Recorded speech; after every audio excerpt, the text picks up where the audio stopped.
हमारा जो दीन इस्लाम है यह हमें सिर्फ इबादतों के तौर तरीके नहीं बताता है, यह जिंदगी के हर शोबे में हमारी रहनुमाई करता है। बहुत सारे लोगों ने यह गलतफहमी पाल रखी है कि नमाज की हद तक तो इस्लाम को फॉलो करो, रोजे की हद तक इस्लाम को फॉलो करो, ज़कात की हद तक इस्लाम को फॉलो करो, लेकिन शादी ब्याह का मामला आ जाए, मामलात का मामला आ जाए, कारोबार का मामला आ जाए, रहन सहन का मामला आ जाए, लिबास का मामला आ जाए, वहां फिर इस्लाम को फॉलो करने की जरूरत नहीं है। क्यों भाई?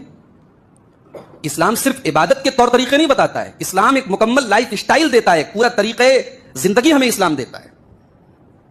हदीस की किताबें आप उठाइए, अगर एक तरफ आपको नमाज का चैप्टर मिलेगा, रोजे का चैप्टर मिलेगा, ज़कात का चैप्टर मिलेगा, हज का चैप्टर मिलेगा, तो दूसरी तरफ निकाह का भी चैप्टर मिलेगा, तिजारत और लेन देन का चैप्टर भी मिलेगा, लिबास का चैप्टर भी मिलेगा, बच्चों, बड़ों, वालिदैन, औलाद के हुकूक का चैप्टर भी मिलेगा। तो इस्लाम एक मुकम्मल तहजीब का नाम भी है, यह बात याद रखें आप। इसीलिए आप देखें कि अरब में निकाह जो होता था, शादी, तो शादी के अलग अलग तरीके राइज थे दौरे जाहिलियत में। सही बुखारी किताबुन निकाह के अंदर एक हदीस है, हजरत आयशा रजी अल्लाह तआला कहती हैं कि दौरे जाहिलियत में 4 टाइप के निकाह होते थे, 4 तरीके के निकाह होते थे। जैसे मोबाइल आप जब चार्जिंग में लगाते हैं, मोबाइल आपका डिस्चार्ज हो रहा है, 5% है, चार्जिंग में आपने लगाया तो 50% हो गया, 100% हो गया, फुल चार्ज हो गया। तो हमारे ईमान की बैटरी भी कमजोर होती है जब हम कोई गुनाह करते हैं, जब हम कोई गफलत का काम करते हैं, कोई अल्लाह को नाराज करने वाला काम करते हैं, हमारा ईमान डिस्चार्ज होने लगता है। तो ईमान की चार्जिंग को चार्ज करने वाली किताब कुरान है।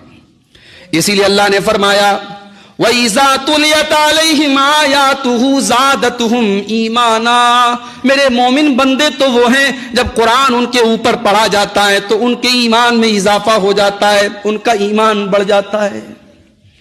कुरान पर गौर करो मेरे भाइयों, आपको अपना ईमान बढ़ता हुआ महसूस होगा। जैसे मोबाइल आप जब चार्जिंग में लगाते हैं, मोबाइल आपका डिस्चार्ज हो रहा है, 5% है, चार्जिंग में आपने लगाया तो 50% हो गया, 100% हो गया, फुल चार्ज हो गया। तो हमारे ईमान की बैटरी भी कमजोर होती है।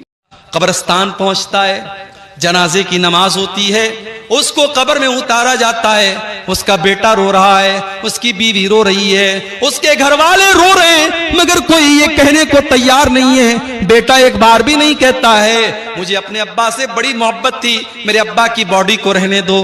बीवी एक बार भी नहीं कहती मुझे अपने शौहर से बहुत प्यार है, मेरे शौहर की डेड बॉडी को रहने दो। 24 घंटे से ज्यादा कोई उसकी डेड बॉडी को रखने के लिए तैयार नहीं है। कोई रखता है क्या? 24 घंटे से ज्यादा कोई डेड बॉडी को रखने के लिए तैयार नहीं है मेरे भाई। इतना बेवैल्यू है, इतना वैल्यूलेस है इंसान, उसकी औकात तब पता चलती है जब उसको मौत आती है। आज मुसलमान घर की लड़कियां टिकटॉक पर वीडियो बनाती हैं और दुनिया उनके हुस्न का मंजर देखती है। आज मुसलमान घर की लड़कियां स्कूलों और कॉलेजों के फंक्शन में डांस करती है और माँ बाप झूम कर अपनी बच्चियों का डांस देखते। और कोई मना कर दे, कोई समझाए तो कहा जाता है तुम किस दौर की बात कर रहे हो, तुम दकियानूस हो, तुम पुराने जमाने की बात करते हो, थोड़े मॉडर्न बनो। मेरे भाइयों, जिस घर से हया चली जाए, जिस खानदान से हया चली जाए, वहां से ईमान भी चला जाता है। अल्लाह के प्यारे नबी ने फरमाया, इन्नल हया वल ईमाना कुरना जमीअन, हया और ईमान दोनों साथ साथ रहते हैं। फैजा रुफिया अहदुहुमा रुफियल आखर, जहां से हया निकली वहां से ईमान भी निकल गया। हज करने जो लोग गए हैं, अल्लाह उनका हज कबूल करे। जो इस साल जाना चाहते हैं, अल्लाह सेहत और सलामती के साथ उनको रवाना फरमाए। और जिनके दिल में इरादा और ख्वाहिश है, अल्लाह जिंदगी में उनकी ख्वाहिश पूरी फरमाए। हज में आप जाते हैं, बड़े आराम से मक्का में होटल में ठहरे हुए हैं। पहले आप गए, उमरा कर लिया, उमरा करके आराम से नॉर्मल कपड़ा पहना, आराम से मक्का में होटल में रह रहे। 8 जिलहिज्जा की तारीख आई, नबी का हुक्म है, 8 जिलहिज्जा की जैसे ही तारीख आई, चलो हाजियो एहराम बांधो और मक्का छोड़ के कहां पहुंचो? मिना में। मक्का में आराम से एसी होटल में कमरे में रह रहे थे। मिना में टेंट लगा हुआ है, हजारों लाखों लोग वहां हैं, वहां टेंट में हमको जाके रहना है। और वहां जाके क्या करना है? बस 5 टाइम नमाज पढ़ना है। 4 रकात वाली नमाज को 2 पढ़ना है। वहां कोई काम नहीं, सिर्फ नमाज पढ़ना है। अब कोई अल्लाह का बंदा कहे कि या अल्लाह मैं आराम से होटल में रह रहा था, एसी में रह रहा था, हरम में नमाज पढ़ रहा था, एक नमाज का सवाब 1 लाख नमाज के बराबर मिल रहा था, मुझे मिना क्यों भेजा जा रहा है? जवाब ये मिलेगा, इबादत कैसी?